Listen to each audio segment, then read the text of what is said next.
thrill me. I'm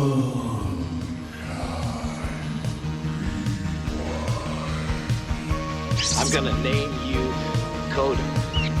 You get a name too, Podo. His name is Happy Harry Hardon. He's a total sex maniac. Of course.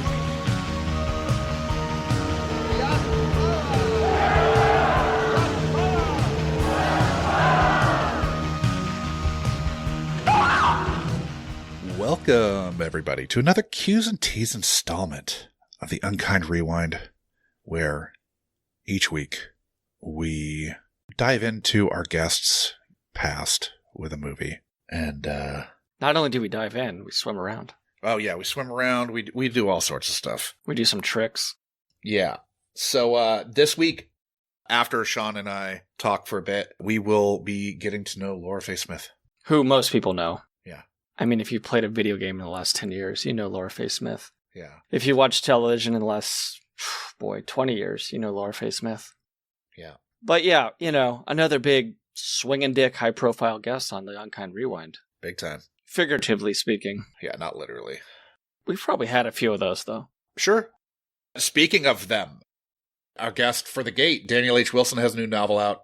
Oh, cool. So that's out via Penguin Random House. When you said speaking of, meaning literally, you know something I don't know? Swinging dick guests we've had. Okay, well, I mean, maybe you've seen big swinging dick. Maybe you've seen the jacket photograph that he uses as his art. I sure have. Oh, interesting that he went with that.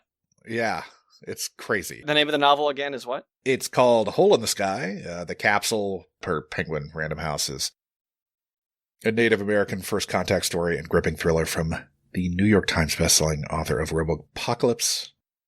The first two blurbs on the back of the book are thrilling and personal, an important addition to the landscape of science fiction from Pierce Brown, the #1 New York Times bestselling author of Red Rising. And Hole in the Sky is mind-bending. Indigenous knowledge collides with science fiction in a thrilling page-turner. And that's from Sterling fucking Harjo. Cool. Writer and filmmaker of Reservation Dogs, Jesus. Reservation Dogs, and I was already moving on in my head to The Lowdown, which is airing currently on FX, and which I've seen the first 2 episodes of, and it's really great. Well, 2 things. One is I wonder if this is set in Daniel H. Wilson's home state. Well, the summary says, on the Great Plains of Oklahoma, in the heart of the Cherokee Nation, a strange atmospheric disturbance is noticed by Jim Hardgray, a down-on-his-luck single father trying to reconnect with his teenage daughter, Tawny. At NASA's headquarters in Houston, Texas, astrophysicist Dr. Michaela Johnson observes an interaction with the Voyager 1 spacecraft on the far side of the solar system, and she concludes that something enormous and unidentified is heading directly for Earth. And in an undisclosed bunker somewhere in the U.S., an American threat forecaster known only as the Man Downstairs intercepts a cryptic communication and sends a message directly to the president and highest-ranking military brass. First contact imminent. Wow. Sounds like a page-turner. I've actually pre-ordered my copy, and cool. It is... I know it was through... If you go through his Facebook page, there was a thing with it being signed through an independent bookstore in Oregon. I know he's on a book tour right now. This probably won't drop in time, but I know he's got a date tonight in Oklahoma and another one on Saturday in Oklahoma, and then he's got dates in the upcoming week in Oregon and Washington. Was the independent bookstore Powell's or something else? Powell's is one of the bookstores in Portland that he's doing a reading at, but no, the independent bookstore that you can get the signed books through is not Powell's. It's a different bookstore. Broadway Books? Annie Bloom's Books. Annie Bloom's, okay. Yeah. Well, you mentioned The Lowdown. Sure did. Have you been watching? I have not been watching, but I will see a little bit of a Venn diagram. I'm going to the premiere, perhaps? Maybe that term is a little loose, of Blue Moon tonight. Okay. Which is the Ethan Hawke movie directed by Linkletter.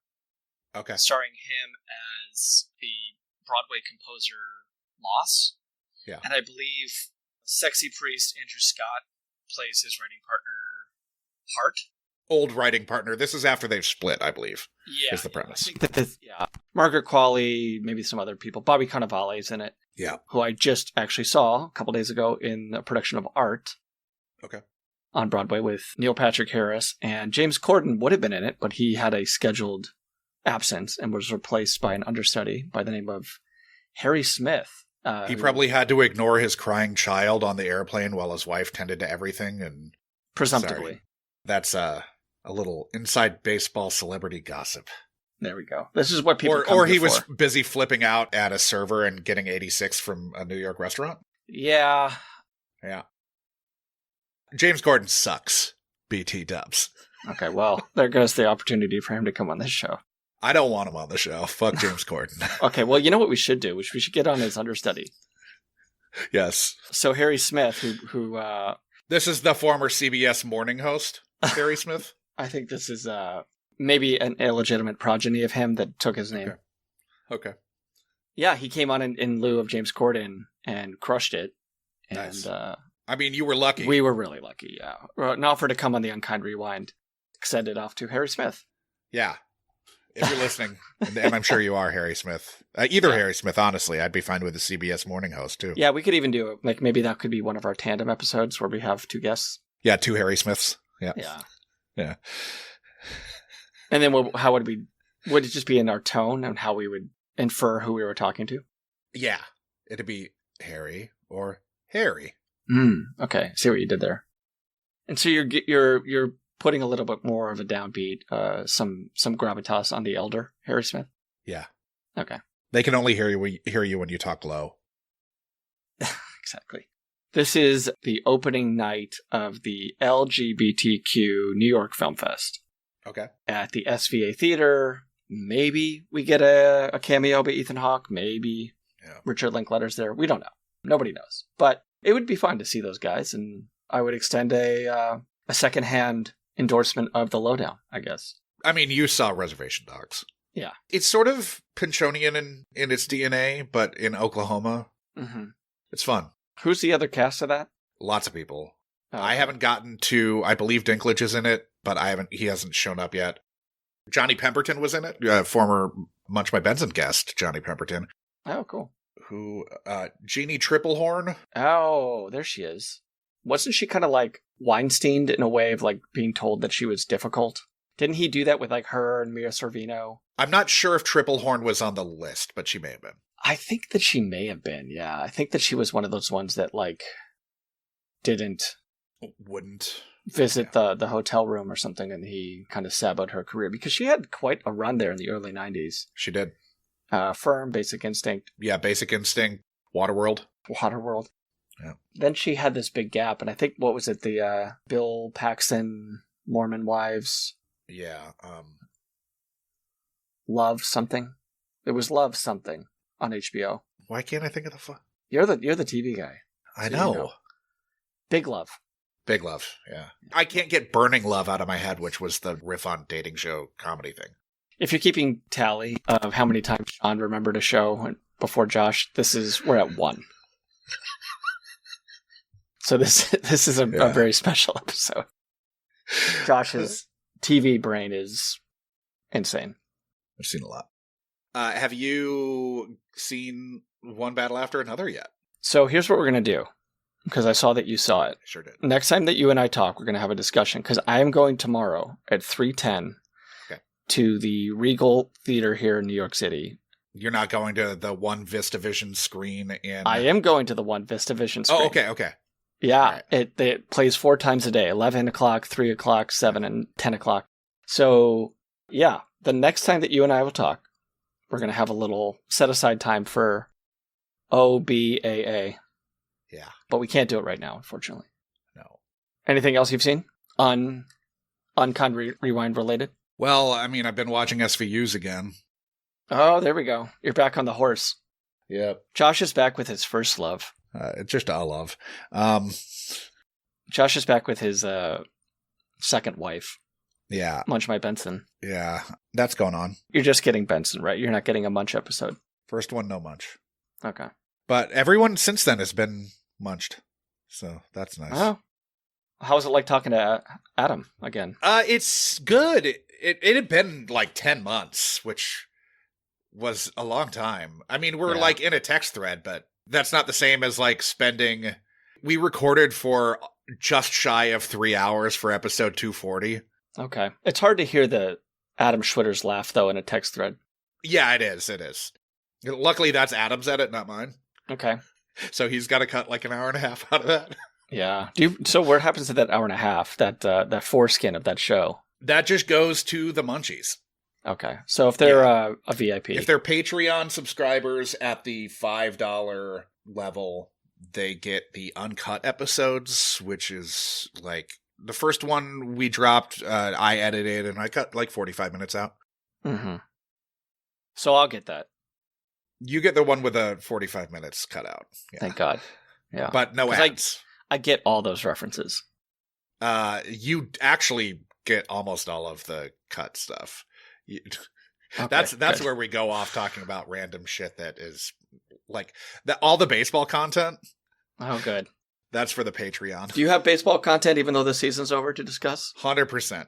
Almost every episode's a baseball episode for me. If you're listening to this and not watching it, Josh is wearing a Montreal Expos hat. Yeah. And a Riverboat Gamblers shirt. Okay, well, we haven't had any former Expos on. We have had a Riverboat Gambler on the show. We have, and this Riverboat Gamblers shirt has Jaws going after Jane Mansfield in the bathtub. Oh, geez. Which, I guess, here, you can see it. There we go. There. Yeah. So, yeah, that's from, oh, God, why can't I remember the name of that movie? I've seen it. Jaws? Sorry, no, the Jane Mansfield movie. I actually haven't seen too much of her work. Yeah, Hollywood had... Did you watch the documentary? Mm-mm. My Mom Jane or whatever? Mm-mm. Her name was Jane. The one that Hargitay directed this year? Mm-mm. It's interesting. But yeah, for those who didn't fill in the gap, that Jane Mansfield is Mariska Hargitay's mother. So yeah, died tragically. With Hargitay in the fucking car. Oh, yeah, Jesus Christ.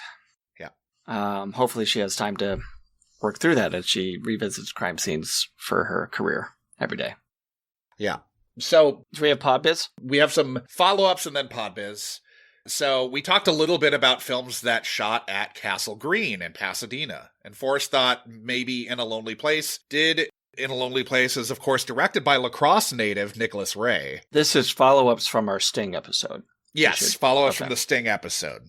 So In a Lonely Place, Nicholas Ray, La Crosse Central grad. Okay. Same high school, I believe 2 years apart from Joseph Losey. Go Beavers?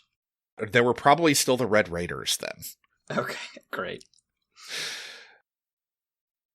Yeah. About that. About that mascot. Yeah. But yeah, Nicholas Ray and Joseph Losey, both criminally underrated directors. I know you had asked me in the past if I had directors to recommend that were weird. Oh, yeah. Both Nicholas Ray, who directed Rebel Without a Cause, but directed a lot of other great stuff. And Joseph Losey, who was blacklisted and moved to the UK. Yeah, that's the name I don't immediately have an image come to mind. They're both really good. Anytime one of their films pops up on Criterion, and I haven't seen it, I make sure to watch it. Now, I couldn't corroborate that In a Lonely Place shot at Castle Green. That doesn't mean it definitely didn't, but I couldn't corroborate it. Okay. I was right that Puppet Master shot there. Everybody's been waiting with bated breath on that one. So, yes. Listeners, you can sleep now. Josh has got to the bottom of this. Yes. Other films that shot there, Wild at Heart, Sneakers, Babylon, Last Samurai, Deja Vu, Live by Night, Bugsy, The Prestige. Jeez. The Man Who Wasn't There, Little Rascals, The Grifters, and everybody's favorite movie that was shooting on 9/11 and took a moment of silence for when the towers fell and then got right back to work. The Matrix Reloaded? Master of Disguise. With Dana Carvey? Wow. Is that... Can we see that somewhere? The towers fell. A producer came down to stage, told everybody that the World Trade Center fell. They had a moment of silence, and then they got back to work on the turtle scene. Oh, Jesus Christ. I mean, they weren't filming this, right? They weren't filming this downtime. That scene wasn't happening at... That wasn't shot at Castle Green, but that's my favorite anecdote about that production. Okay, I think that there's actually recording of the cast and crew of The Matrix taking a moment of silence or something like that as they were filming those two sequels back to back. It's funny, I just watched Sneakers. I wonder what they filmed there because I was ingesting Redford like everybody else. I need to rewatch that. I haven't seen that in 30 years. Yeah, I wonder if that will come up. I wonder if that's a movie for people's... I would guess that it'll show up on a list eventually, especially now that Redford's like more in our memories. Mhm. Because it was kind of hard to find for a little while. Now, I thought that In a Lonely Place shot on the old Pickford Fairbanks studios, which is now the lot at Formosa. I mistakenly thought that was part of the old Warner Brothers lot, but it looks like In a Lonely Place shot at the old Columbia Sunset Gower studios, which is much closer to the original Warner Brothers building, which is now the KTLA studios on Sunset, right by, like, on the front of where the Sunset Bronson Netflix stages are. I did forget to mention, I had this written down and forgot to mention that they did shoot some of the Sting at the Biltmore in downtown LA. We also talked a little bit about Oscars, and you corrected me that Walt Disney has the most by a single person. He has 22 from 59 nominations. That's probably the most nominations as well, I imagine. I would assume so, yes. Yeah. Second is art director Cedric Gibbons, who won 11. Then composer Alfred Newman has 9. Then it's Edith Head, who was nominated 35 times and won 8. She's tied with both Alan Menken and... These are competitive Oscars, by the way, not honorific ones. Alan Menken and VFX guru Dennis Murren both have 8, as does the set designer who worked a lot with Cedric Gibbons, Edwin B. Willis. John Williams has been nominated 54 fucking times. Wow. What's his wins? He's only won 5. So a 10% success rate. Yeah. What a fucking loser. Yeah. If he were a baseball player... Who has lost the most Academy Awards? John Williams. He wouldn't just be sent down to AAA. Good Lord. He'd be sent down to fucking rookie ball. Has this guy accomplished anything in his life? What an amateur. Yeah. Just some Bush League composing. Welcome on the show. while we still have him. All right, so on Blue Sky, after the Q's and T's episode with Forrest Miller dropped, Mobius 13 informed us that Sister Act just came to Netflix. Which is, I believe, the remake of Nuns on the Run. Is that right? It is like an official... No, but I'm serious. Like, who are those two guys? Robbie Coltrane and Eric Idle, right? Yeah. Like, isn't it like a soft remake of that? I have no idea. I mean, that seems very quick turnaround. They're, 3 years apart? That's not that crazy. It's not that crazy. Well, but like, Nuns on the Run was in English and domestically released. Okay, like, if anybody worked in production on Sister Act, if they want to write in and say, we definitely... I don't know this. Like, I just feel like they're sort of like treading the same territory. Yeah. That's my suspicion, but who knows? I figure that it's Ghoulies to Gremlins relationship. Okay. You know? Okay, so according to Google, it was not a remake of Nuns on the Run. It's an original story. Okay. Nuns on the Run is a separate 1986 British comedy. Wow, I didn't expect it was that old. Yeah, I would have assumed it was 88. Yeah. Because I remember commercials for it, and I wouldn't think that I would remember commercials in 86. Maybe it didn't get domestic U.S. release until like a year later. I don't know, whatever. It'll come up eventually. We'll dig into it. Yeah, but like anybody who was yelling into the ether that it was not a fucking remake, we're good. We don't need the phone calls. Although you can call in. I'll play it. Yeah. We still have just one phone call, right? 2. Oh. No, I guess the other one I actually had on Zoom. It's fine. Oh, Chicklet also dropped a new episode. Maybe we'll eventually be on to talk about the Twilight movies. Wink, wink. Are you listening, Karen? Back in theaters, by the way. Did you know that? Are you getting a residual check? No, it doesn't work like that. Okay. Yeah, believe me, I called. I was like, where's my money? Yeah, so, you should be hearing this around the time. This is literally dropping today. Okay, yes. So all 5 Twilight movies are back in theaters coast to coast starting October 29th. Is there any new footage? There's this weird thing where the frat boys, after being scared by Edward, go back to their frat. Okay. And because they can't process what has just happened, they do a 4-person murder-suicide. Okay. And this isn't related to the car accident that you almost got them all in? No. I almost killed all 4 of us in real life. But no, this is like the characters can't process what just happened and the fear in which Edward thrust us is something that we just can't come back from. And so Right. we just decided to end it. Yeah. End it at like gamma delt. Emphasis on the delts. Oh, yeah. Supersets. Also, Mobius 13 said that if you're on a Roku device, you can watch The Sting on the Retro Movie app. I don't know about that.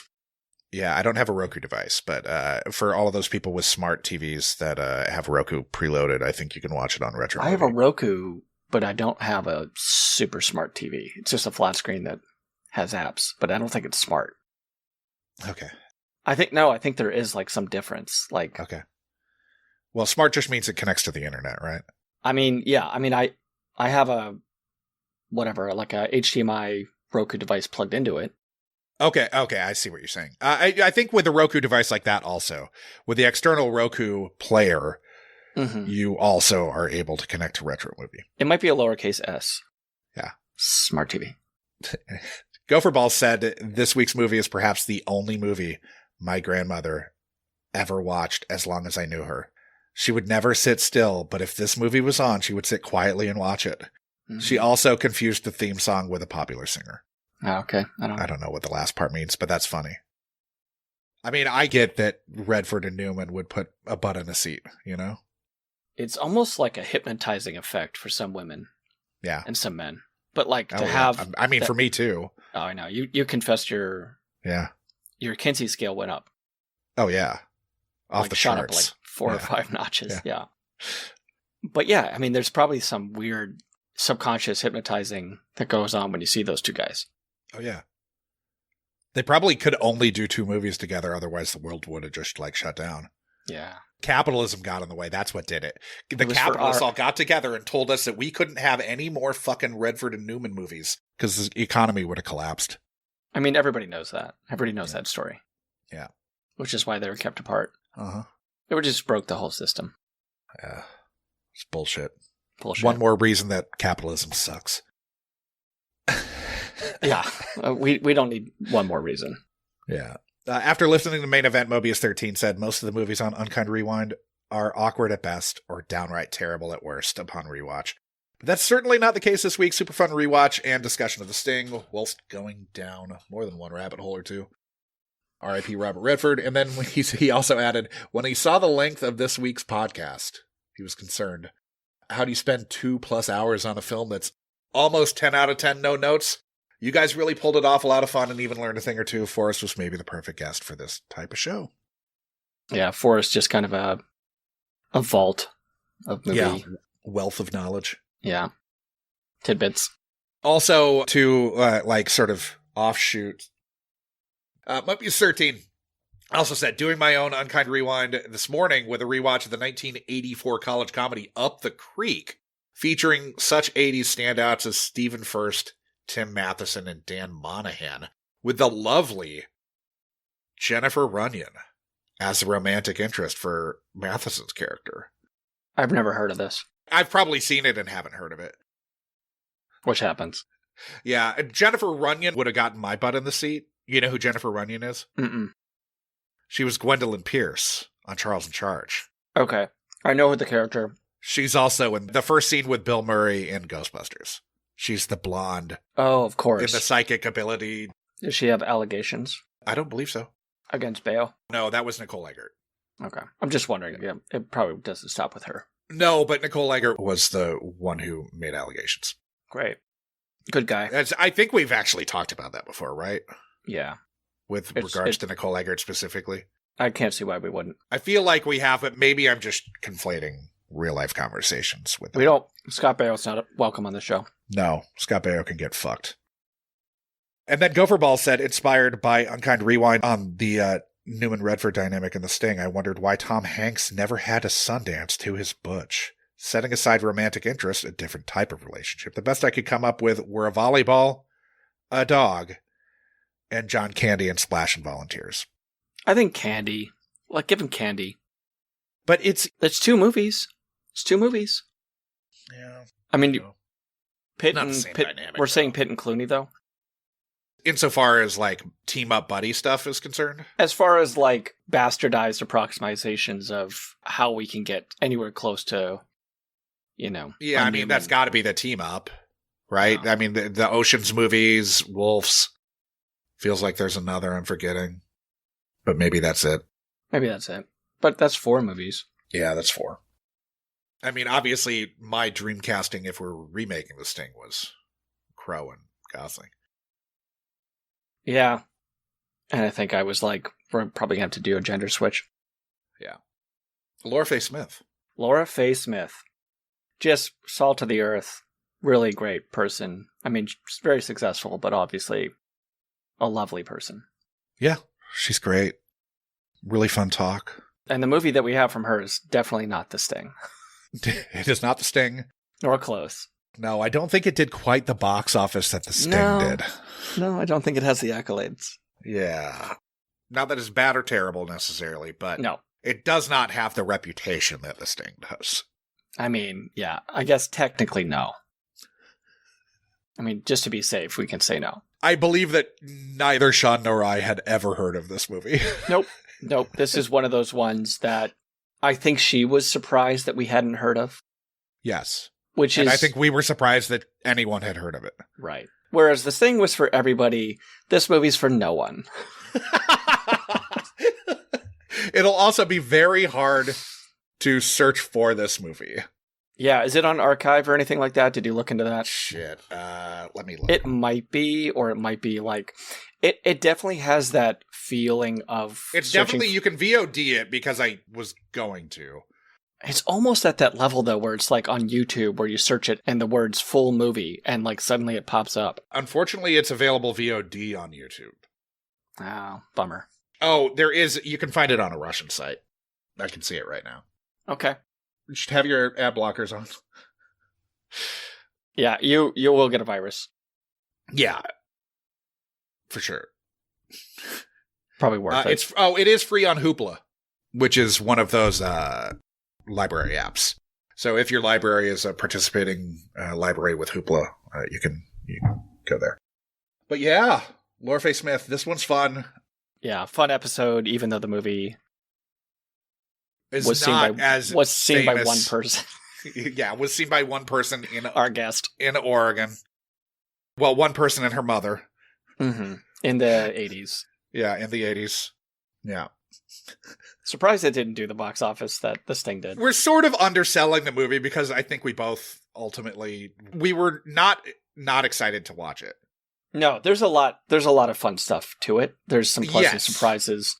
Yeah. But there's and there's a certain returning star that I think you and I are both pretty fond of. Oh yeah, big time. I think you have, I think she looms. I have a very soft spot in my heart. She looms a lot. She has a nook in your heart for sure. Yeah. But yeah, anyway. Laura Faye Smith. More from the Unkind Rewind in just a minute.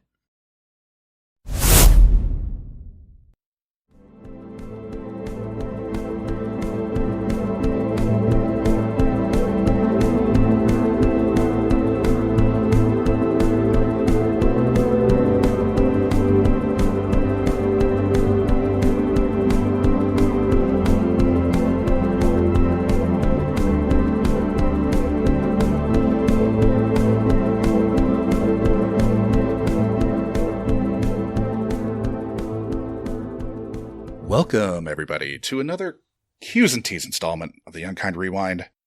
This week, we'll be getting to know our next guest, Laura Faye Smith, actress extraordinaire. I'm Josh Dugan. As always, I am joined by my co-host, Sean McGrath. Sean, how are things? Things are great. Yeah, excited for this one. Excited to be talking with Laura Faye Smith. One of the better lists we've seen in some time. I feel so honored. It's really idiosyncratic. It is very, it is quite unique. Well, I've not seen a list like this. Oh, really? It was, but we'll get into that. I can't wait. Yes. I was actually, because I sent the list and I didn't hear from you guys for a few days, and I'm like, I wonder if they just think it sucks. And they're like, we don't want to watch any of these. She has terrible taste in movies. I wondered if that's where things were. The silence meant deliberation. Yeah. So, Laura Faye, why don't you tell the audience at home a little bit about yourself?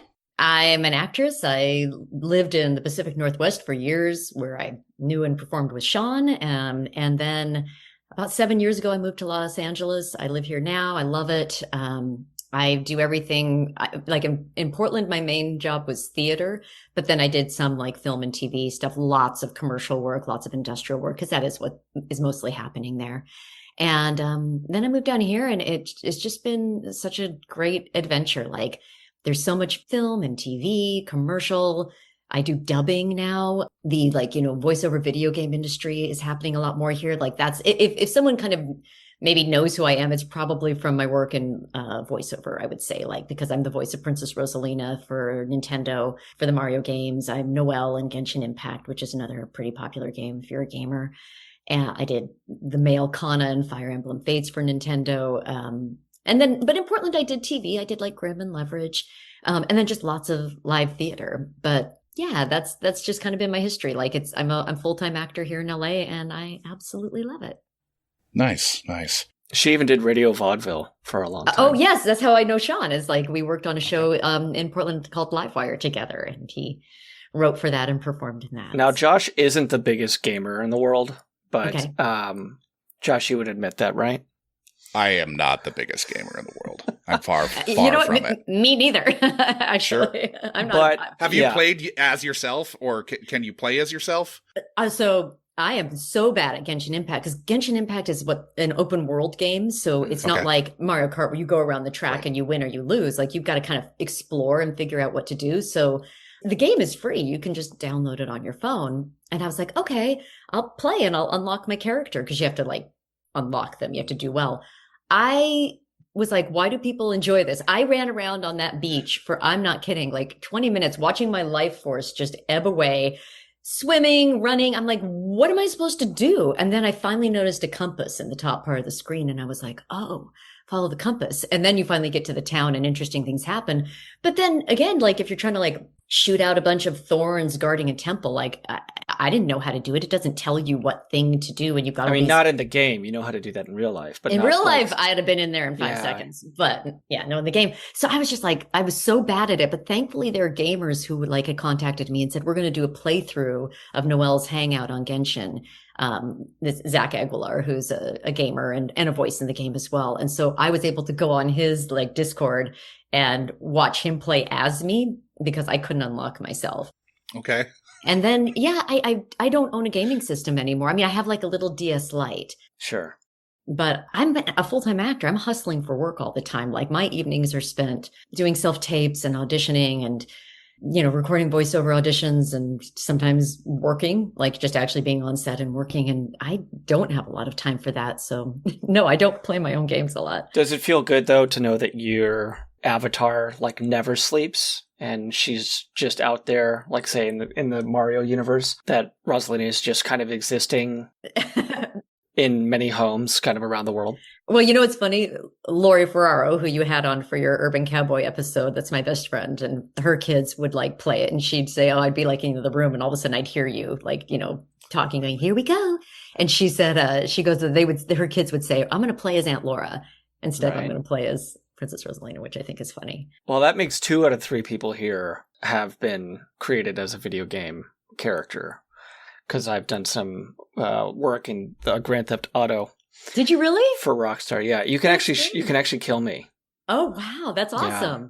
When did that happen? Were you in New York or were you in Portland? Yeah, I was here maybe like 2018 or something like that. Okay. I play a character named Avon Hertz, who's a kind of an Elon Muskian bad guy who eventually escapes in a jetpack that you have to chase down and missile to death. So you did play as your character. So I'm not a playable character. You have to actually defeat me. Okay. Yeah. So have you killed yourself? Yeah, I killed myself a couple times. But yeah, a lot of time spent with death screams. Got it. Josh, we're still waiting on you. I hope you don't feel too bad. I have been immortalized as myself in a video game, Sean. Oh, and what video game is that? That SVU role-playing game. Adam and I are in it. It's like a retro. Yeah, it's a whole thing. Okay, so Josh is I'm myself in a podcast on the side is a podcast about Law and Order SVU. Oh, really? Oh, that's great. Very Yeah, cool. we were just Name dropped. just name dropped on Who Wants to Be a Millionaire pretty randomly. Wow. That's a badge of honor. We are not of the level that we should be getting name dropped on Who Wants to Be a Millionaire. It was pretty shocking, frankly. But back to you. So when you're recording, is it usually stuff that you're recording, like when you're doing VO work? Are you recording like in a closet, or are you going to, like when you're doing the Nintendo stuff, are you going to a studio? It depends on what it is. Yeah, Nintendo, I go into studio for that. Genshin, I go into studio for that. I do audiobooks, and I do those in my closet. Okay. Like that's something I just record from home. Yeah, most things I try to go in because I, live in an apartment building and there's neighbor noise. So is it possible? Yeah. Is my preference? No. And I'm an actor. I trained to do that. I didn't train to be an engineer. So that whole tech thing of like, could you do this and that with your gain? I'm like, oh my God, there are people out there who actually studied that and are good at that. That is They're audio not me. engineers. Yeah. You don't want me in charge of that. I'm Right. not good at it. So let them do that. Gain's a detergent to us. It what? Gain is just a A detergent. detergent. Exactly. Like I'm good at that. I can do your laundry. So Well, fortunately for this one, you won't have to do anything. good. Exactly. Yeah. Just have Just to be talk. on mic. Yeah. That's what I'm good at. So what would you describe your childhood as having been like? I had a great childhood. Maybe first and foremost, credit goes to I have just a fantastic older sister who was the best playmate you could ever ask for. And like what was so great about her and still is she is interested in everything. Like you talked about my list being eclectic. Like I think some of my taste was so influenced by her because she was an avid reader. Like she learned to read. She taught herself to read like before she was in preschool, anything. My parents were like, she's not really reading because she would read these books that they got her. She memorized it. So they'd buy her a new one and then she would read that to them. And they're like, oh, she's reading. So I think someone who was so curious about everything. Like if you looked at our coffee table when I was growing up, she would have books like, science fiction, J.R.R. Tolkien type stuff mixed with like, Sweet Valley High type of, just like typical teen type things. And then I remember there'd be like a book about like, rape by Susan Brown Miller. Like a nonfiction, weird, like, why are you reading that? But that would be like, if you just were like picking stuff up to read in our house, it was everywhere. My dad was the same way. So childhood was really fun because she read a lot. So she had a great imagination and we were heavily influenced by anything we were reading or watching in terms of like how and what we played. Like we were watching tons of soap operas. And I remember my very religious grandmother on my dad's side was just mortified when she would hear us play because our dolls weren't like, here's a mother with a baby. It was like evil twins, people having affairs, people locking each other in basements, like all this like really intense like storyline type stuff. And I know that was like just like she was the ringleader for that whole thing, but it made growing up really fun. We lived out in the country. My parents always said, if you're a kid for such a short period of time, enjoy your childhood, don't grow up too fast. They really wanted us to like have that. My mom was a full-time mom. My dad worked, so we didn't have money, but we lived out in the country with like in this neighborhood with a lot of other kids. And so it was very much this like, that whole thing people talk about of like, you ride your bikes all day and you come home when it gets dark. And we played, there's acreage, in our neighborhood. And we would just play the length of all this acreage of all the families that lived on one side of this street. But you're talking like several acres of land and, riding our bikes for our cars and just really great summers and parents who really were just very supportive of us playing and being imaginative and kind of just great. I mean, I don't really have any like trauma or escape stories to tell about that kind of stuff. We were a close family. I have really nice parents. Yeah, it was good. Not to sound too Pollyanna, but I would be like making up drama if I said that it wasn't as nice as it was. Sure. You may have got tricked into painting a fence, but that was about it. Yeah. But I will say we watched a lot of movies together as a family because my dad was really into tech and he worked for this company called the Shutterbug. Like he didn't work for them, but he went and did consulting work for them. And instead of getting paid, he did like tech consulting work to get a Super 8 camera and a VCR. So we had a VCR long before a lot of other people did. Nice. And I remember when you would first go in and rent movies, there was only one place in town you could rent movies. And it was this place called Futech in downtown Salem, Oregon. And the movies were not even out. Like the boxes weren't even out where you could touch them. They were all on rows behind this counter on shelves. And you would just have to like, point and look. And the kids section was like 5 movies big. And then there was just lots of older movies. And I would stand there with my mom who loves movies. And I would be like, can we rent Woodstock? And she's like, it's a concert. No, you're going to be bored. We're not renting that. And I'm like, what about the first nudie musical? And she's like, no, I mean, it would be these old, weird, random titles. But I remember when they finally took the boxes off the shelves and then you could like pick them up and read them. And I remember reading, just poring over the boxes of like Rosemary's Baby and like, like the horror section. I would be like really fascinated with that. And then just seeing a lot of really weird eclectic movies because of what was available, because we did go see movies in the theater, but we were not wealthy enough to go very often. Like that was a treat. That was a big deal. And if you did that like once in a month, you weren't going to anything again that month. Right. So we rented a lot of movies and we watched a lot of movies, and my mom taped tons of movies off television for us. So you guys had cable then too, or no? Okay, this was broadcast. Okay. It was a lot of made-for-TV movies. When I was trying to come up with this list, there were a lot of movies I remembered, and I looked them up. I'm like, that was a made-for-TV movie, so I don't think that one counts. But I'm telling you, we like watched a ton of like Sally Struthers as an abused wife, or movies like this. And Jillian as a yeah. We watched so much of that, and I have to tell you, the only thing better than watching kind of a bad B movie with my mom was the fact that we would have to go to bed at like 8:30 or whatever. So we would watch up till we had to go to bed, like literally doing, teeth brushing in between commercial breaks and just getting fully in the pajamas and there like watching until we had to be cut off. And then while we ate breakfast in the morning, she would tell us how it ended, but she had taped it for us. So we were going to come home and watch it after school. But my mother's retelling of a movie with all her commentary was way better than watching it. Like it was just like, I just remember eating cereal and her being like, and then and she would kind of like be mocking of it because we were watching trash, but we watched soaps too. We loved our trash. So could your brain have maybe filled in the gaps in such a way that maybe you think you've seen the end of a movie, but it actually was just the vivid imagination from your mom's retelling? Entirely possible, but I think we always would then come home and finish watching it. Like I think it was rare that we didn't watch it, but I almost remember her retellings more than the actual movies for sure, because they were funny, because she was very funny. So what were your soaps? When I was a kid, so I had, for whatever reason, in like 3rd grade, I kept getting like strep throat and tonsillitis back to back. I don't know why. But I remember I started watching soaps because I was home during the day, sick a lot that year. And I started watching All My Children. Okay. And then my mom was working that year, so she wasn't there half day of the summer. We were in grade school, but it was the time where they like just left you home. And so my sister and I would watch the whole ABC lineup of soaps from morning. One Life to Live to General Hospital. Yeah. Edge of Night to Ryan's Hope to All My Children. One Life to Live, somewhere in there, the news came on to General Hospital, and then it like switched to cartoons, I think, in the afternoon at that point. They used to have a 5-hour block? Yeah, but the news was an hour in there as well. Yeah. We would go swim in the pool and eat lunch for an hour and then come back and finish watching the rest of our soaps. And I could have told you the plot lines of any one of those. And funny, true story, my first TV job was working on Leverage, and it was directed by Jonathan Frakes. Nice. And he's married to Jeannie Francis, who played Laura on General Hospital. Okay.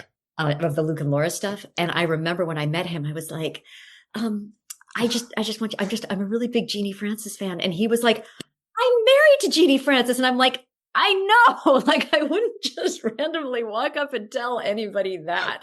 Like, I know, like that's your wife. And he's like, probably so used to everyone coming up and talking about him being Riker, Star Trek: The Next Generation stuff. Well, so then he's like, well, and then I said, and then I even watched her when she did Bare Essence, because that was like a nighttime soap she switched to. She left GH for a while to do that. And he was like, I was on that. And I said, oh, I don't remember you on that. I remember her, but I don't remember you. And he goes, well, okay. And then he goes, well, are you named for her? And I said, no, I'm actually named for Laura on another soap, Love is a Many Splendored Thing, that played, that my mom was watching, and Donna Mills played Laura Siegel, and she thought she was really beautiful. So she named me Laura because of that.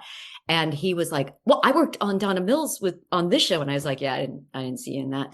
And all day he kept coming up to me and telling me other projects that he had done that I might have seen. And I'm like, yeah, I don't remember you from any of those. He was the nicest guy. And it was a joke, he wasn't like, I think. Oh, yeah. But I was like, yeah, I remember Jeannie Francis. I don't remember you in any of these things. More Unkind Rewind right after these messages. Sean, did you work with Frakes too? Yeah. I could have worked with Frakes earlier, but I was sabotaged by my scene partner in the callback where I won't name drop. This was not Laura Faye. It was not Laura Faye, but okay, Laura just Faye want to make sure. Just want to make sure. Do I know Laura who Faye it is? Knows this name. Yeah. I'll text you who it is later. Text me. I want to know. But we had a callback. It was a good role. Funny role. Was this for Leverage? It was for Leverage. He's in the room with the casting director, Lana.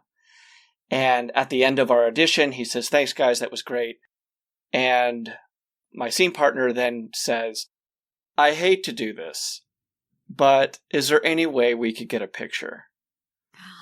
To Frakes in the room before being cast, right? Like should have been all business. And I felt so guilty by association because I'm kind of like doing that thing where I'm like, leaving, waving goodbye, and yet I felt kind of trapped. He was between me and the door, so it felt weird just to kind of like duck. Like what I wanted to do was like jump out a window, but as you know, like that room doesn't have any windows. Yeah, I don't know. I just kind of felt rooted, deer in headlights, as this guy really just saboed his shot at being booked and mine. And I could see the eyes of the casting director widen to like squid size as she saw just a really kind of Bush League move. I mean, for all fellow actors out there who are in a position, do not ask for any type of autograph,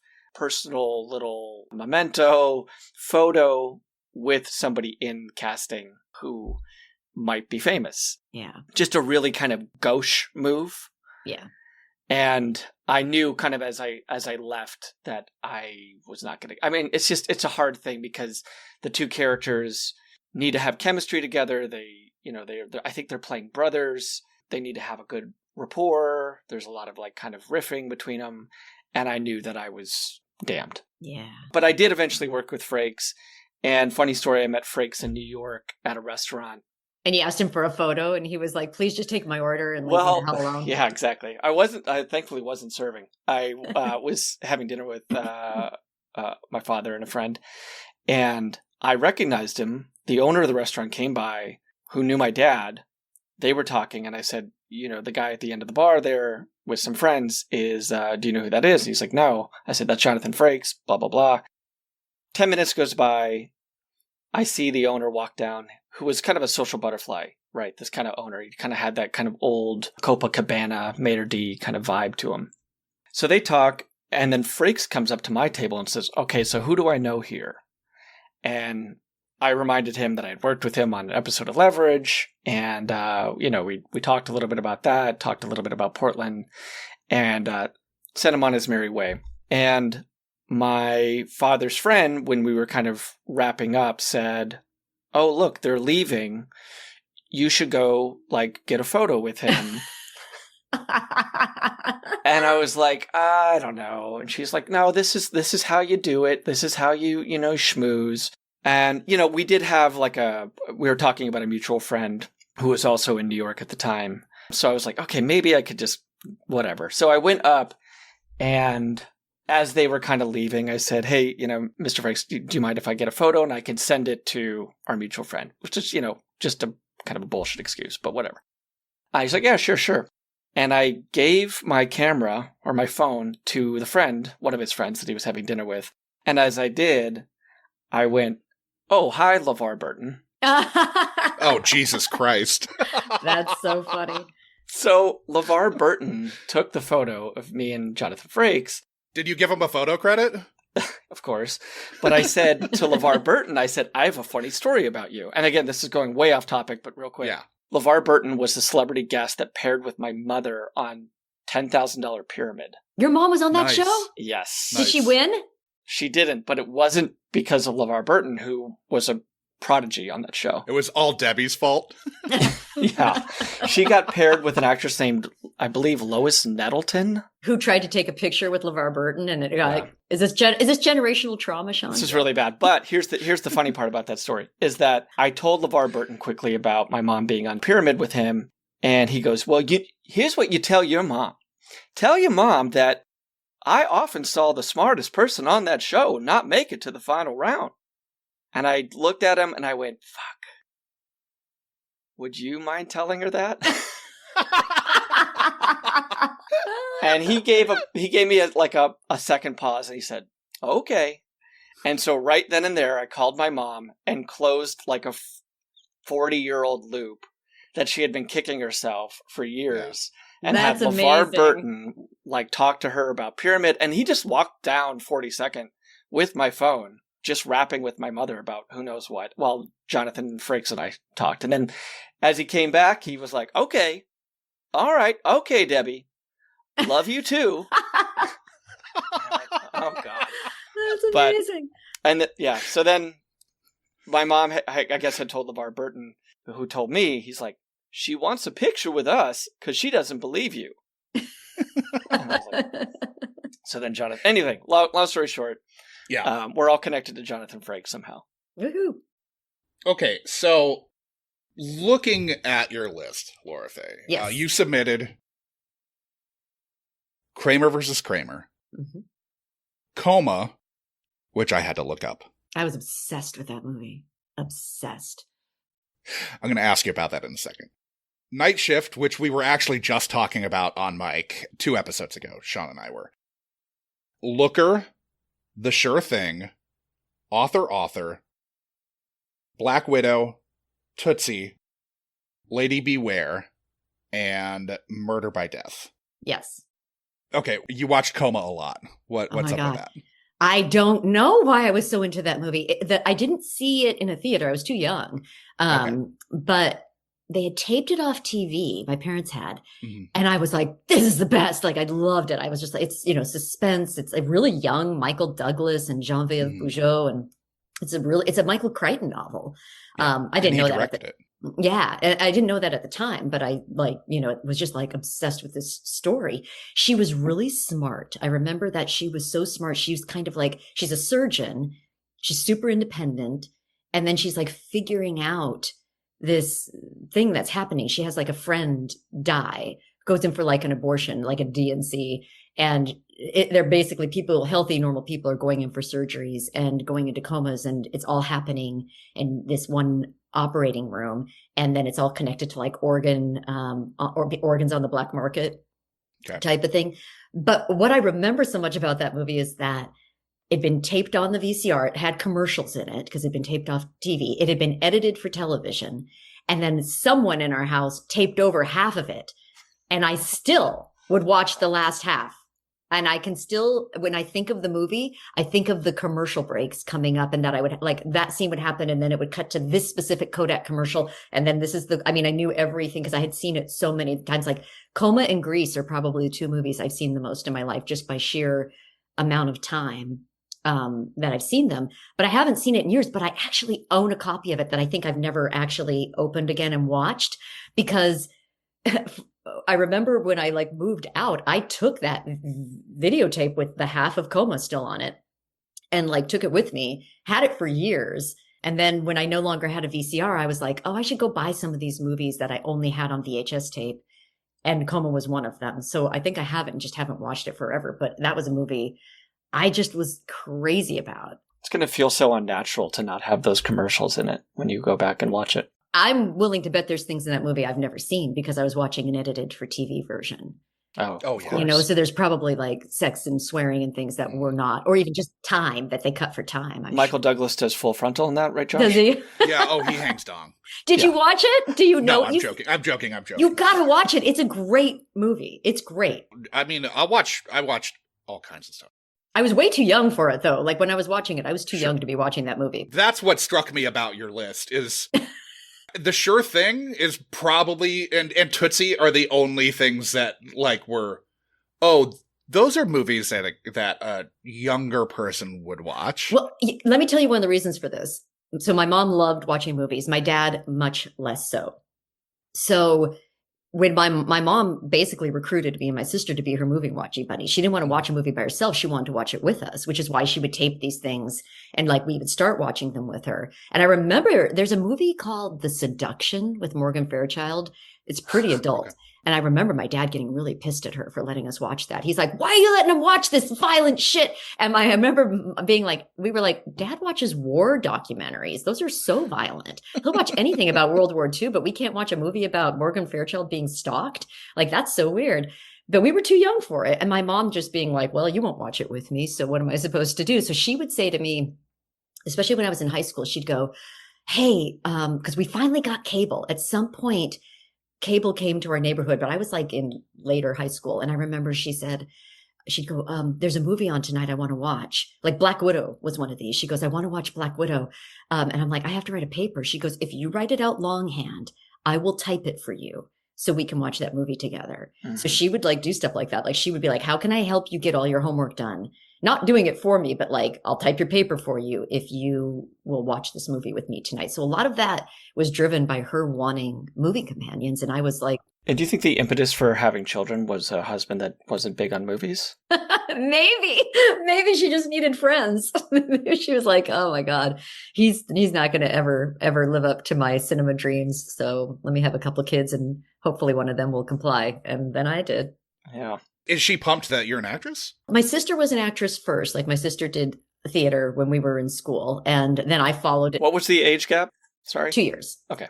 So I had like this, I remember I wanted to be like a cheerleader and do that whole thing. And then I remember I was in like 8th grade and my sister was a sophomore and she was doing, or like 7th grade even, she started in her freshman year. And my mom would pick me up from the middle school and it was just across the tracks from the high school. And we would go see the end of play rehearsal. And I was just like fascinated with it. And then I remember going to see the play my sister was in, any play she was in, I would go see it every single night because I was fascinated by the fact it was a little different every night because I'd never really seen live theater. So suddenly I was like, wait, it's not always the same and people make mistakes and they cover them and what? And then I was getting ready to do the rally tryouts and my mom said, can you wait a year? She was having surgery and she goes, we lived really far out in the country. She goes, your sister doesn't drive. Your dad has to work. I won't be able to drive for a little bit. Can you wait a year to to try out? You don't audition for cheerleading, you try out.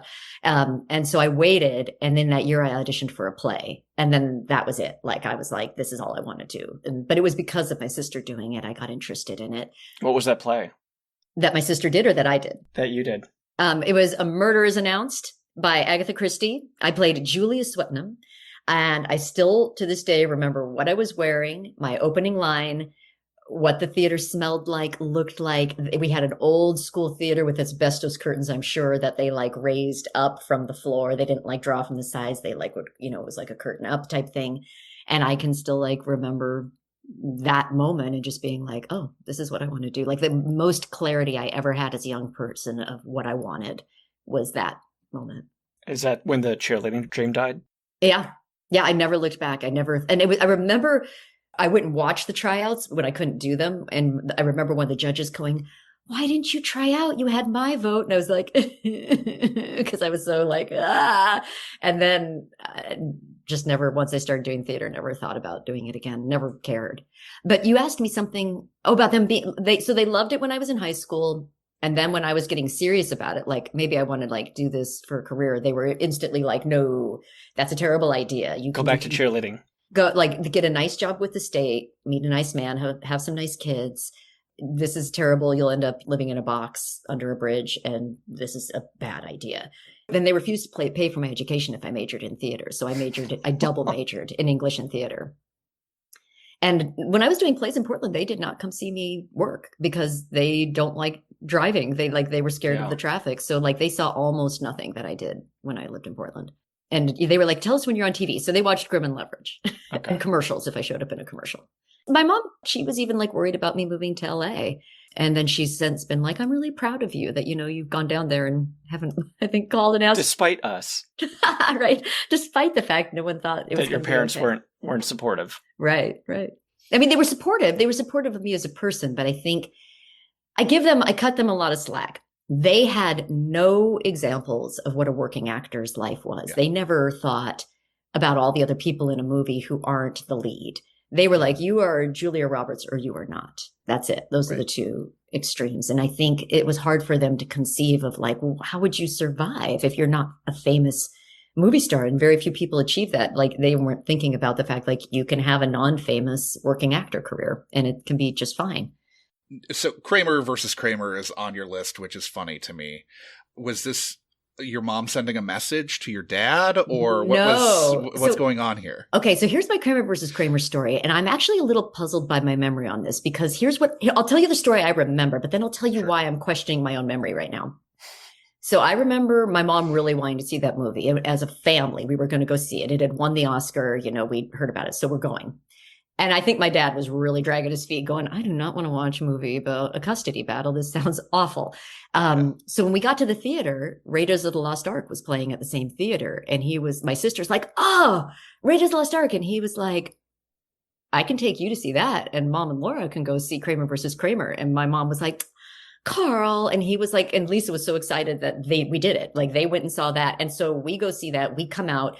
We're sitting there like sniffling after the movie and just like, oh my God, that was so good. And my sister and dad come bursting out of their theater. Like they got out like a few minutes after we did, like, maybe 10 minutes. And my sister's like, da, da, da, da, da, da, da. And she's like singing the theme. They're like, that was amazing. And the energy on the car ride home was just like, it could not have been more different because my mom and I were just so like, oh. But here's why I'm questioning it. Those movies came out kind of far apart. So I'm like, how did we see them in the theater at the same time? Unless Kramer versus Kramer was somehow being rerun, because Kramer versus Kramer came out in like December of 79. I looked it up because I was like confused about that when I was making this list and I saw the dates were like 79 to 81. So it basically came out 1980 because it was like late December. But Raiders of the Lost Ark was like June of 81.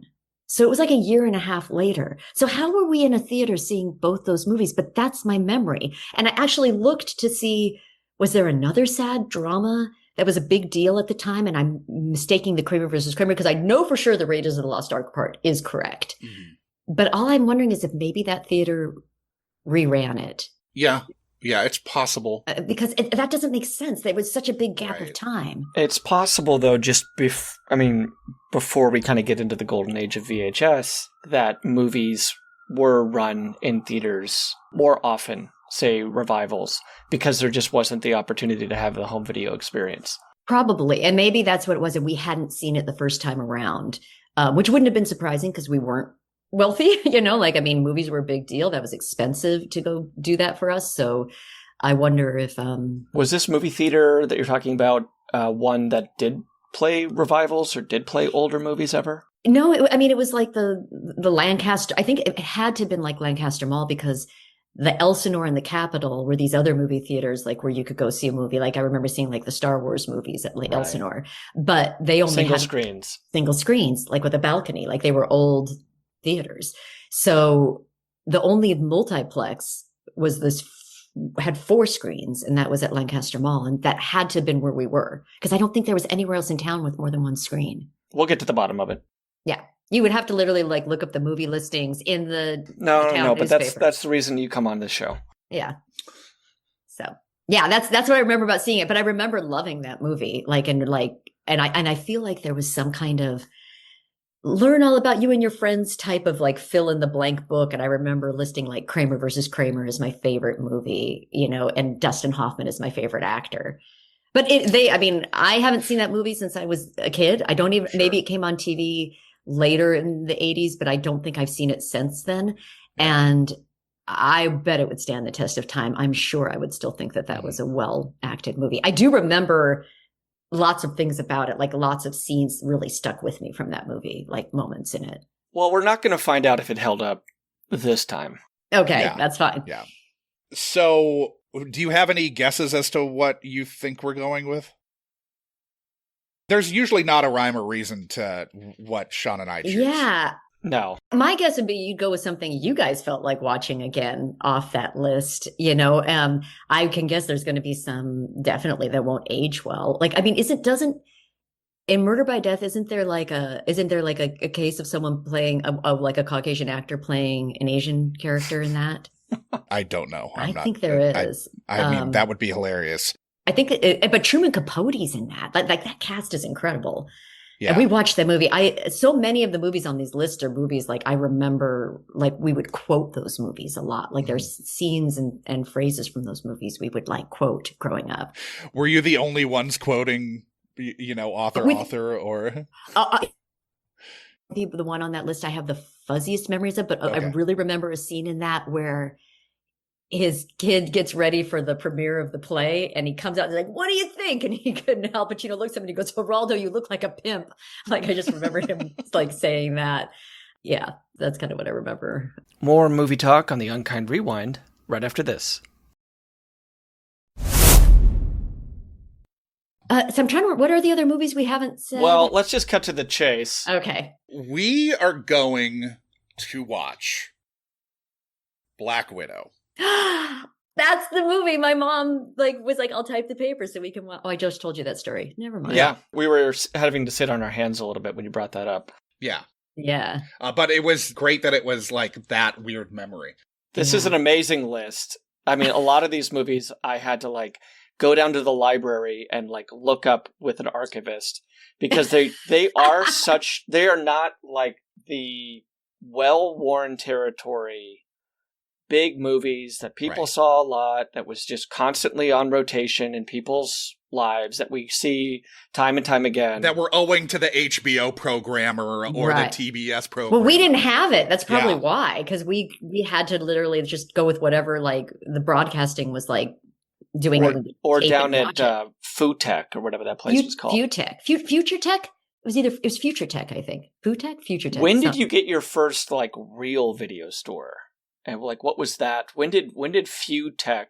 Future Tech. I think it was Future Tech. I'm probably saying it wrong. When did Future Tech get eaten by a Blockbuster or a Tidal Wave or a? I don't remember. I mean, I certainly remember Blockbuster and Hollywood Video and going to those. And I would always be like, we're going to get a scary movie. And then I would read the backs of those boxes and scare myself and go, what about a comedy? And like totally chicken out. Or see the terrible image on the box art. Oh, yeah. And so many movies I remember, because I would just ask my mom, because she'd seen so many, especially horror movies. I would be like, what's this one about? What's that one about? And I'm not actually a horror movie fan, but I have seen a tremendous amount of like 70s, early 80s horror movies because of her, but more like probably suspense thriller than like anything slash gore type stuff. I don't really remember when that first happened because again, we were renting movies long before a lot of people I knew were renting movies. We were renting movies all the time and then taping lots of movies. In fact, are we running out of time? Because I do have like a story about a movie. Go for it. I wanted to put this on the list, but I've seen it way too recently because I showed it to someone. Mm-hmm. There's a movie called The Last of Sheila. Do you know this movie? Mm-hmm. Knives Out is actually a revisit of that in a lot of ways. There's a boat or something involved, right? Yes, it was written by Anthony Perkins and Stephen Sondheim wrote this movie. God. Okay. And Diane Cannon is in it, James Coburn, Joan Hackett, Richard Benjamin, Anthony Quinn, Raquel Welch, she's terrible in it, and James Mason. And they've all been invited to this boat because James Colburn's girlfriend was a gossip columnist named Sheila, and they've invited for this week on this boat down in the south of France, and they're playing this game, and he's going to make a movie about her life, and the more points you score in the game, the better billing you're going to get in the movie. She was killed by like a hit and run drunk driver. And so it turns into this kind of expose of the secrets of this group of people. And we had taped it off TV, and the TV guide had listed the time wrong. So it cut off the end where you actually figure out what happened. So there's this moment where James Mason is starting to kind of put some things together, and all of a sudden it just goes, and it like would cut out. We had to wait a whole year for that movie to come back on television. And we diligently, like, because for a year, we would just keep watching it and then guessing, giving our, what do you think happened? What do you think happened? I remember when it finally came back, my parents put 2 extra hours on the tape time to just make sure it didn't cut off. And we finally saw it. And it still holds up. I still think it's a great movie. And who was right? I don't think any. Yeah, no spoilers. I don't remember who was right. Did any of you figure out the ending when you were hypothesizing in that year? I don't remember. I don't remember now. And now that I've seen it so many times since then, it's hard for me to remember when I didn't. But I highly recommend watching it if you can get your hands on it. It's not super hard to find, but I'm pretty resourceful. It's really good. And there's a book of there's a woman who is like a very famous casting director, Sue something. And there's a book about her life called Can I Hang Up Now? And the reason a lot of those people were in that movie was because she was the casting agent that she was an agent, not a casting agent. She was an agent. Okay. And she repped a lot of those people. Like Diane Cannon was with Cary Grant at that point, and that's how she ended up in that, because she repped him. And it's all like super interesting to me. And Diane Cannon's character in that is a imitation of that agent, basically. Like she's doing an impersonation of her. That's funny. Yeah. So memory can be a tricky thing. Yes. Having not rewatched Black Widow in ages, can you briefly, in maybe a minute or two, describe what you remember the basic plot of the film being? Basic plot is Deborah Winger is some kind of, I don't know who she works for, the government in some way, but she gets interested in this woman, Teresa Russell's character, who has been marrying wealthy men and they've been dying. And her thought is that she's killing them. And she kind of floats this idea out there and everybody doubts her. So then she decides to take matters in her own hands and she goes down to Hawaii. She figures out where she is now and she befriends her. And and it is true. Like that is what's happening. And Teresa Russell is in the process of getting ready to marry this other guy. And Deborah Winger ends up kind of falling in love with him and trying to intervene. And then Teresa Russell frames her for it. But it's a double frame in the end. Like, that's what I remember the plot being. Okay. So how old were you when Black Widow was a fixture for you? Probably like 16, 15, 16. Okay. Yeah. Was this a one watch or was this in the house? Was this on some kind of repeat? We watched it on Showtime, and then I think we taped it because we liked it so much. I remember in the very beginning of the movie, my mom turning to me and going, "Oh, this is going to be good." And because it was like a mystery suspense type thing. It was like these two, female protagonists kind of trying to outwit each other. And I think we taped it and then I watched it many times after that. And then, how Showtime is, where they would show the same movies. And if it was on, we would be watching it. Like wherever it was, we would just pick up and watch it again. Unlike some of the movies from the list, you've seen the theatrical cut. Yes, I've seen everything that's in that movie. Yeah. Does Michael Douglas get naked in this? No, and he doesn't even get murdered because he's not in it. Oh, okay. Do you remember who the husband is? The guy, which one? The guy, the object of the one that Teresa Russell's trying to kill. I know he looks like he might be Latino. It's set in Hawaii. I don't know that he was Hawaiian, but I feel like he's kind of Latino, or I remember he was dark complected and swarthy and sexy. Yeah. But I don't remember who it was. What do you think you were like at 16? I was doing a lot of theater. I know that I liked movies as much for the story of it, but I at that point had become very interested in acting. So a lot of times I would get really interested in an actor's particular performance. I would get kind of I was starting at that point to notice how people behaved in movies, how actors were behaving and how they were playing a scene. That had become interesting to me. But I was definitely very theater obsessed. That was kind of my main thing that I was doing and that I was interested in, but very much a typical teenage girly girl in a lot of other ways. Which character do you think you would have been more drawn to as a 16-year-old? The Deborah Winger character or the Teresa Russell? Oh, I was way more interested in the Teresa Russell character because she was like powerful and evil and mysterious. And I think to me, more interesting to play the villain than the good guy. Were you aspiring to be Teresa Russell, or just the role was more interesting? The role was more interesting. Okay. Wasn't she like a B-movie queen prior to that or something? Kind of. Didn't she? Well, yeah. She I know she was in what was that fucking Burt Reynolds movie? Did she do horror? Yeah, I think she did. But Yeah, this she is the did. first thing I ever remember seeing her in. Yeah. And she every time she marries someone, she completely changes her look and her dialect and Okay. stuff. So I remember that being really interesting. Like she was like a Southern belle kind of in one. She went to Seattle and she was just like a lot more like intellectual. And then when she's down in Hawaii, she's just kind of like glamorous and hot and Teresa Russell. Teresa Russell. Yeah. Yeah. When do you think the last time you saw this was?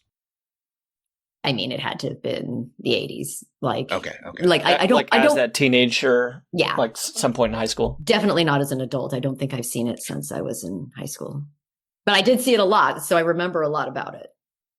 What do you think it was about Black Widow that appealed to your younger self? I thought it was clever and smart. Again, I was obsessed with Coma, like Sure. that, like a movie, like any kind of a movie with a mystery element to it. I was always pretty interested in. Okay. I think I was excited about the fact I didn't know where it was going. I didn't know how it was going to end. You kind of think it's going to end one way and then there's a switch in it.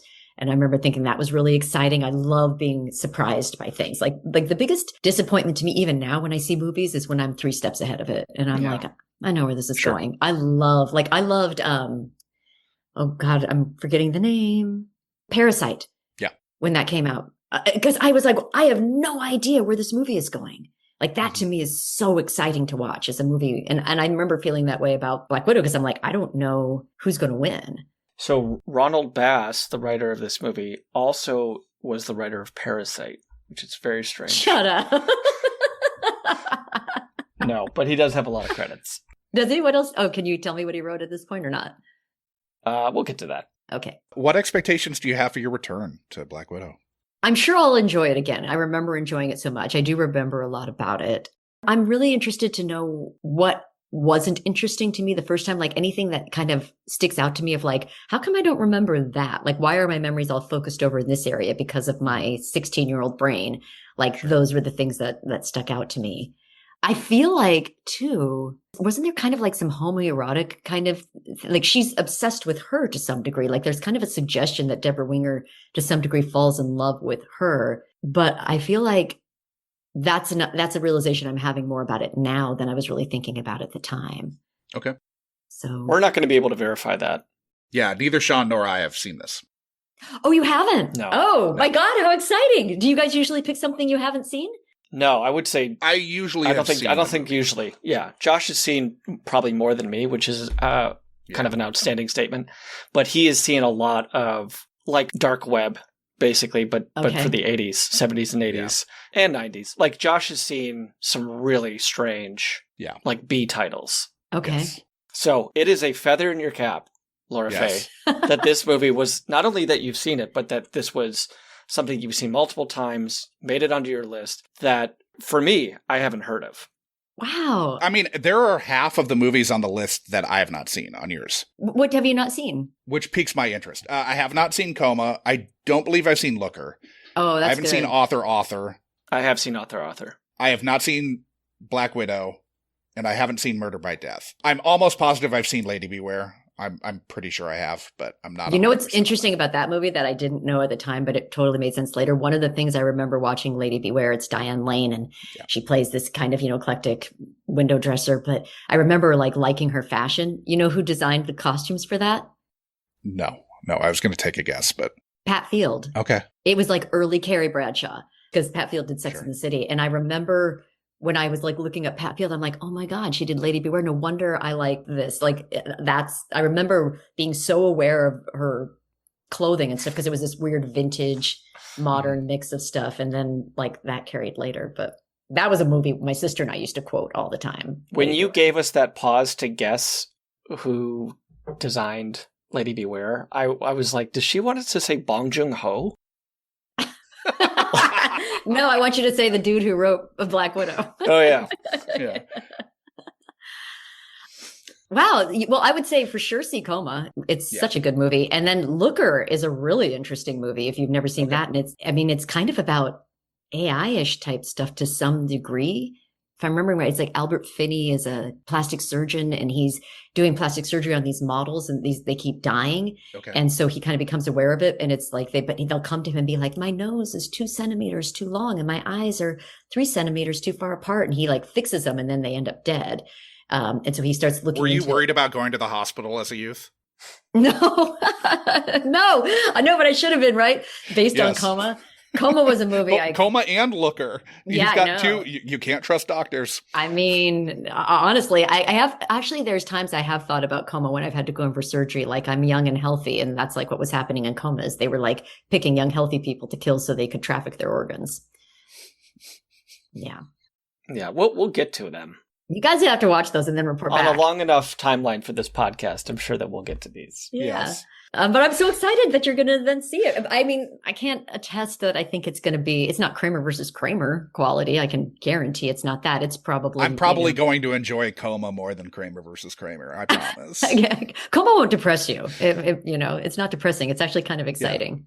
No, I love all of that weird, like, psychological dramas and thrillers from, like, the 80s and 70s. Like, I watch a lot of stuff like that. So, and that was so honestly, it's weird that I haven't seen them.